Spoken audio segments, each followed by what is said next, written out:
Halo, assalamualaikum sahabat keperawatan. Saya Mayang Dereksada. Di sini saya akan menjelaskan tentang teknik komunikasi terapeutik. Teknik-teknik komunikasi terapeutik. Satu, mendengarkan dengan penuh perhatian atau listening, yaitu upaya untuk mengerti seluruh pesan verbal dan nonverbal yang sedang dikomunikasikan. Keterampilan mendengarkan dengan penuh perhatian dapat ditunjukkan dengan sikap sebagai berikut. Yang pertama, pandang klien ketika sedang bicara. Dua, pertahankan kontak mata yang memancarkan keinginan untuk mendengarkan. Tiga, hindarkan gerakan yang tidak perlu.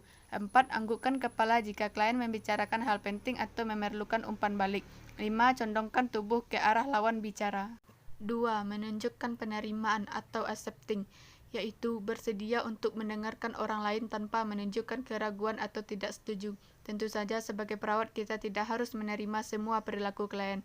Perawat sebaiknya menghindari ekspresi wajah dan gerakan tubuh yang menunjukkan tidak setuju, seperti menggerutkan kening atau menggelengkan kepala seakan tidak percaya. 3. Menanyakan pertanyaan yang berkaitan. Tujuan perawat bertanya adalah untuk mendapatkan informasi yang spesifik mengenai klien. Paling baik jika pertanyaan dikaitkan dengan topik yang dibicarakan dan digunakan kata-kata dalam konteks sosial budaya klien. 4. Klarifikasi. Teknik ini digunakan jika perawat ingin memperjelas maksud ungkapan klien. Teknik ini digunakan jika perawat tidak mengerti, tidak jelas, atau tidak mendengarkan apa yang dibicarakan klien. Perawat perlu mengklarifikasi untuk menyamakan persepsi dengan klien. 5. Mengulang. Maksud mengulang adalah teknik mengulang kembali ucapan klien dengan bahasa perawat. Contoh, klien, saya tidak nafsu makan, seharian saya belum makan. Perawat menjawab, Bapak mengalami gangguan untuk makan. 6. Memfokuskan. Metode ini dilakukan dengan tujuan membatasi bahan pembicaraan sehingga lebih spesifik dan dimengerti. Contohnya, klien, ya begitulah nasib wanita yang teraniaya seperti saya, tapi saya pikir untuk saya pikirkan sakit ini. Perawat lalu menjawab, coba ceritakan bagaimana perasaan ibu sebagai wanita. Merefleksikan. Perawat perlu memberikan umpan balik kepada klien dengan menyatakan hasil pengamatannya sehingga dapat diketahui apakah pesan diterima dengan benar. Perawat menguraikan kesan yang ditimbulkan oleh syarat nonverbal klien. Menyampaikan hasil pengamatan perawat sering membuat klien berkomunikasi lebih jelas tanpa harus bertambah memfokuskan atau mengklarifikasi pesan. Contoh, ibu tampak sedih. Apakah ibu merasakan tidak senang apabila ibu?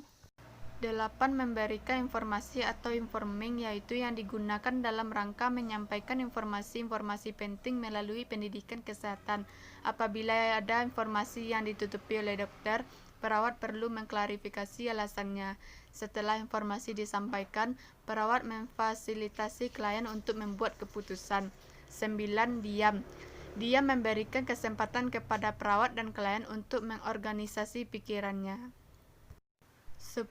Identifikasi tema, yaitu menyimpulkan ide atau pokok utama yang telah dikomunikasikan secara singkat. Contohnya, saya paham terhadap masalah ibu. Ibu merasa bahwa anak-anak, dewasa, dan semua telah meninggalkan ibu sendirian di rumah. Terkait masalah ini, apa rencana yang akan ibu lakukan untuk mengatasi masalah? 11. Memberikan penghargaan atau reward.